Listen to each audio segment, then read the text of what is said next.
ভাই বোনেরা, আশা করি আপনারা সবাই ভালো আছেন।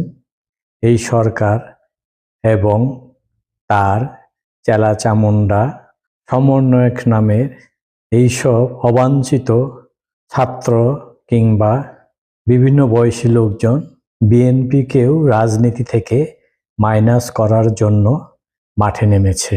ময়মনসিংহের ঐতিহ্যবাহী আনন্দমোহন কলেজে ছাত্রদলের উপরে হামলা চালিয়েছে এই সমন্বয়করা। জিয়া অরফানেজ ট্রাস্ট মামলায় খালেদা জিয়াকে আপিল করার অনুমতি দিয়েছিল হাইকোর্ট। কিন্তু কেন?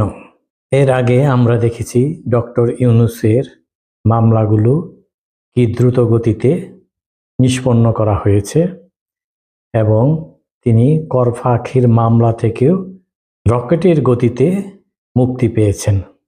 এই সরকারি ক্ষমতায় আসার পর বেশ কয়েক মাস চলে গেছে, কিন্তু 5 আগস্টের পরেই ডক্টর ইউনূসের দুর্নীতির মামলা থেকে খালাস দেওয়া হয়। 11 আগস্ট তিনি খালাস পান।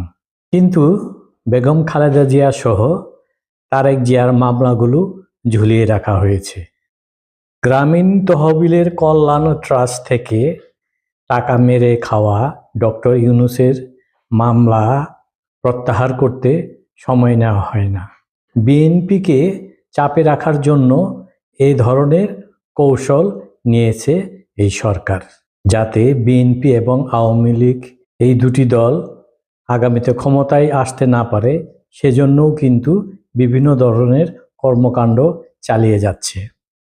তাদের উদ্দেশ্য হলো দেশে জামায়াতে ইসলামীকে ক্ষমতায় আনা এবং জঙ্গিবাদ প্রতিষ্ঠা করা।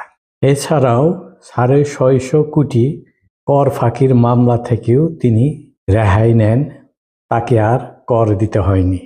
অবস্থা দেখে মনে হচ্ছে বিএনপিও তেমন কিছু করতে পারছে না। তারা সাংগঠনিকভাবে এখনও তাদের সক্ষমতা প্রকাশ করতে পারছে না কিংবা করছে না। এমনকি কোথাও কোথাও বিএনপির মধ্যে দ্বিধাবিভক্তি দেখা যাচ্ছে। এখন বিএনপি এবং আওয়ামী লীগ যদি একে অপরের সঙ্গে এবং নিজেরাই নিজেদের মধ্যে কোন্দল দলাদলি করে, তাহলে কিন্তু অপরপক্ষ শক্তিশালী হবে। দেশে একটি সাম্প্রদায়িক শক্তি মাথাচাড়া দিয়ে উঠবে। ইতিমধ্যেই কিন্তু এই শক্তি তাদের কার্যকলাপ সগৌরবে শুরু করে দিয়েছে। সে তুলনায় বিএনপি কিছুই করতে পারছে না। বিএনপি কি ধরেই